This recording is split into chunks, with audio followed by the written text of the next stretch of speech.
Absolutely amazing news for the Cardano space at the moment. The price of ADA is up 69% at $1.12.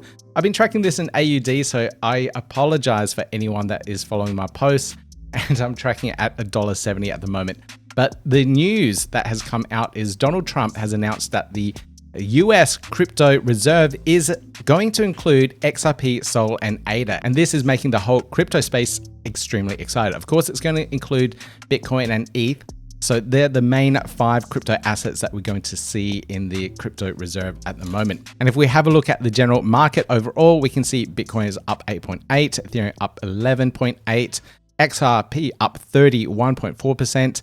BNB was ignored in this case, and I think there may be strategic reasons why. Solana up 21%, and of course, the one that we're all excited about is ADA, up 69%. So huge gains for anyone that is holding those particular assets at the moment. But you can see the effect in general. All the other assets have followed suit. And this is mainly, I believe, because of large indexes that may be purchasing all these other assets as well. So we can see a lot of activity in the crypto space. Very excited that we may have a recovery at the moment and the start of another bull cycle. Very, very exciting stuff. If you want to catch up or see any of these post announcements, please check the links down below for the show notes and you'll be able to catch up with all these news updates. Now, there has been a lot of speculation and rumors about potentially who Charles Hoskinson was going to meet with in the US government. It may have been the crypto czar, David Sachs, or it may have been someone else. There were supposed to be people being appointed to the various positions to help advise the crypto portfolios, etc. But we don't know what is exactly happening at the moment. Charles is still being tight-lipped about it. The meeting was supposed to happen on the 1st of March. It is now the 3rd of March at the time of recording this. But we don't have any news about that. So it will come from the very top in regards to what is happening there. So keep your eyes peeled. We will hear and see more of this coming out, hopefully in the next couple of weeks. So we can find out exactly the direction that the US government is going to take in regards to crypto assets in general. Now, of course, with all of the positive news around the Cardano ADA space, we are seeing the FUD also appear. We're seeing the various Solana shills out here being very upset with ADA and XRP being included in, and we have Invest Answers and Crypto Man Ran commenting about this. But you know, the people that do understand how ADA works, it is very tightly tied to how Bitcoin operates and is designed just with the smart contract layer. And we're going to see a huge amount of improvements in the Cardano space with transactions per second increasing and the interoperability and the inclusion of Bitcoin as a DeFi layer, or should I say Cardano as a DeFi layer for Bitcoin, coming up sometime this year as well. So we're going to see a lot of improvements, a lot of DeFi plays, and a lot of exciting stuff in general. So keep your eyes peeled for all of that. This is only the beginning. Now, for some other news in the Cardano space, some projects are changing their direction, and ADAOZ was one of the really big DeFi platforms, trading platforms out there that allowed you to have programmable smart contracts. That is, you could program the smart contract to do various different things, such as sell your assets at particular prices, do DCAs over a few months, etc. So lots of really advanced trading strategies. A lot of those things I didn't understand myself, mainly because I'm not a very advanced trader, so I couldn't take advantage of the platform. So I think it was a little bit of a missed opportunity there for myself. But it seems that a lot of other people didn't really understand how to use the platform either. And this has led to some movement of the DAO treasury from ADAOZ. So Bobcoin80 here is one of the prominent members in the Cardano space, and he's constantly watching what is happening around. But this seems very suspicious. This was a big treasury move from the ADAOZ treasury. So it seems over the last couple of days, there was a movement of over 900,000 ADA and 150K in stable coins from the ADAOZ treasury. Now, the treasury is there for DAO voting and allowing the community to decide potentially what is going to happen with those funds to help improve the platform itself. And for the project team there to start moving around the assets, it's not really how things are done. And this is not exactly what you want to see. So governance through on-chain voting via ability to suggest changes to the protocol and create and vote on proposals to allocate treasury funds for future protocol development. So that's the idea of this particular treasury. It's on-chain voting, and the community is supposed to suggest what is happening with the particular treasury funds. But in this case, ADAOZ decided to sell off those assets for whatever reason it is. They have a big long explainer here, and let me just pick out some highlights for you guys. So this is the highlights here. ADAOZ is fundamentally a trading platform that depends heavily on significant trading volume, which unfortunately isn't present on Cardano right now. Now they want to, and because of this, it's not providing the volume or liquidity needed for ADAOZ to be viable. Now, furthermore, with ADA's volatility in its price, it's made financial planning quite difficult. Stablecoin options available on Cardano haven't resolved their problems either. And that's kind of true. But price volatility on ADA is very hard to plan for. And stablecoins are still trying to expand on the Cardano ecosystem. So we do have some issues there.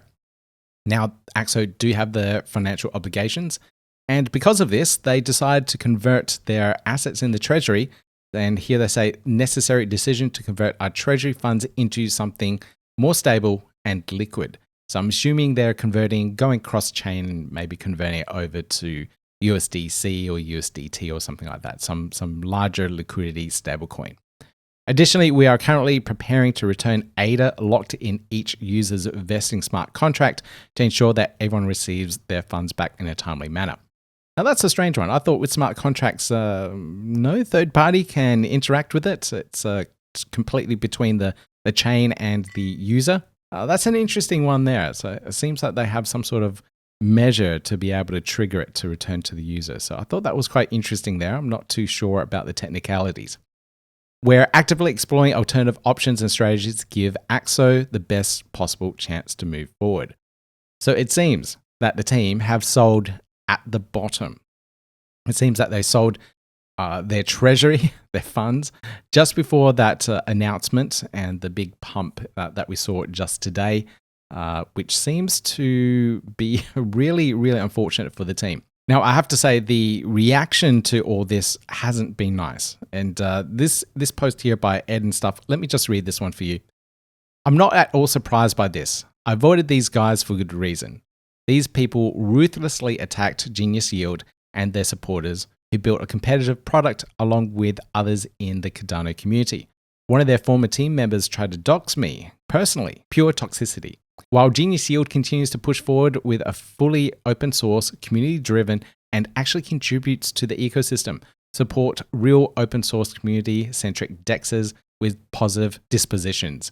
Give them some love, and I do have to agree with that. I'll put a link to this post down below so you guys can read the other comments from the community members. But the thing that I am most upset about is what Stephen here mentions, and it's the use of the treasury funds. Stephen writes, and what part of this makes it okay to sell down treasury assets with zero communication or even request of an opinion from the community? It really does just seem like you have taken funds straight out of their hands. Upsetting to see. And I think that is the biggest takeaway here. And the ADAOZ team really do seem to have just taken the funds of the treasury and doing what they see fits without engaging with the community or communicating any of that beforehand. So please, guys, let me know in the comments down below. What do you guys think of ADAOZ's actions here?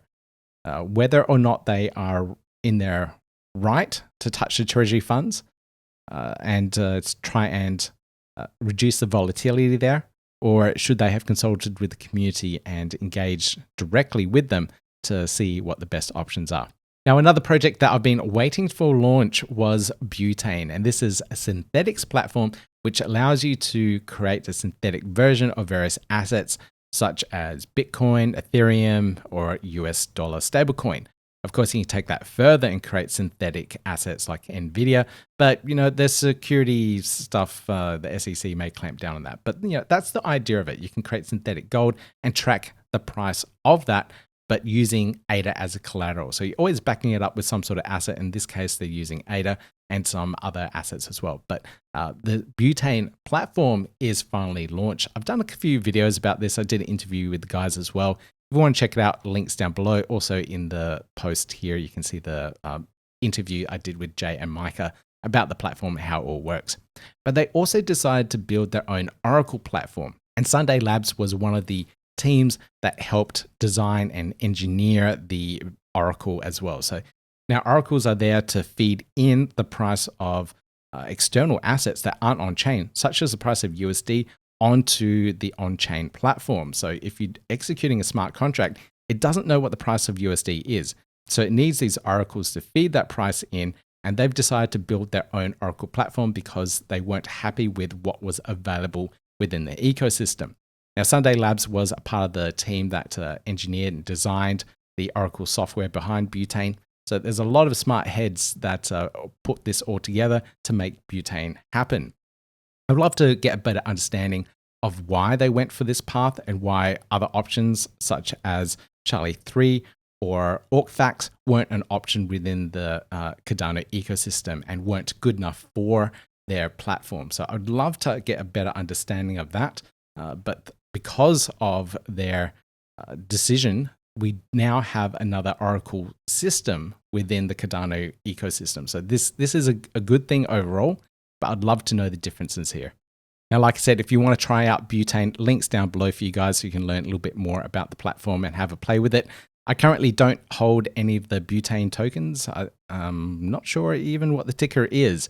So if you are a Butane holder, congratulations. The platform has finally launched and you can finally participate in their governance. Now, a few more news stories for you guys. This one I thought was quite interesting, and this is the Cardano Foundation partnering up with Draper U, or Draper University.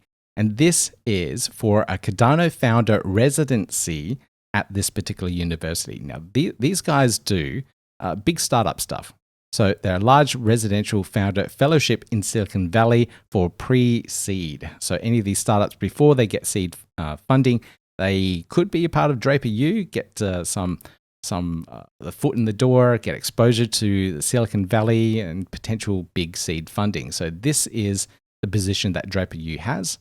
Now, this Cardano and Draper U Foundation Residency Program, you can find out all the details here, but is a 42,000 ADA grant, equity free. So usually you'd have to give up some equity of your company for the funding, but in this case, you get the 42,000 ADA directly from this particular grant. Now, there's a lot of people that have spoken at the Draper University, including David Sachs, the new crypto czar, the person that is looking after the regulatory space and defining what that is and what it will look like for the United States. So that is really, really exciting. Now, he isn't necessarily going to be there now because of his position, but he may be told about various projects that are going through Draper University. So, you got to keep your eyes and ears of what's going on in the startup space for these particular opportunities. So, to be in front of these particular people is very, very exciting stuff. So these are all the benefits. You get 5-week residency in Silicon Valley, flight stipends, technical and growth sessions, fundraising strategies, pitch deck refinement, demo day to a network of VCs. I think that's probably the most exciting thing. A lot of Cardano projects complain that they don't have the funding, they can't get in front of VCs. This is your door in. So if you are building something on Cardano and you want to go down this path of VC funding, this is your door in. This seriously is a way to start up, get a little bit of a kickstart funding for 42,000 ADA grant here, but then also get in front of these VCs to take your project further. If you are building something, go for it. This is definitely something worthy of your time. Now, the timelines here are a little bit off. So here it says deadline March 3rd, but if you look on the application itself, deadline to apply is March 15th. So I'm going by this form here. This form will probably close after this particular date. So links down below for you guys. It's on Airtable. You can find out a little bit more about this particular application process, and hopefully we see some really cool Cardano projects go through this. Now, there are some other interesting accelerator programs on at the moment, and this one is with CV Labs. We have a star-studded list of Cardano advisors here as well, so you probably would recognize a lot of these people here, but they are potentially advising and mentoring various projects that go through CV Labs Accelerator program too. So if you are in the space for this, please apply for this particular program too. Now, the last news story I want to go through here is the brand new NEWM music app. It's officially live on Android and iOS, and you can go through and download that and listen to all of your digital music that may be in terms of NFTs or anything that you've purchased through NEWM on their app itself. And this just makes that music a lot more accessible. At the moment, I've got a whole bunch of NFT music that I've purchased on a USB stick. And it's a little bit cumbersome to use sometimes. And this will just make things a lot easier, where I'll be able to connect it with CarPlay or something like that and listen to all the music that I've purchased over the years from other Cardano creators. So this is really exciting stuff. Absolutely love it. This is what it looks like as well. So again, links down below for you guys if you want to check that one out. More and more music players and integrations between Web3 and our everyday life just makes things a lot more accessible. So awesome stuff, NEWM. Really good to see. And that's all I have for you guys for this particular news update. If there's anything that you want to hear about, if you heard of something and I haven't mentioned it, please leave a comment down below and I'll catch you guys in the next video.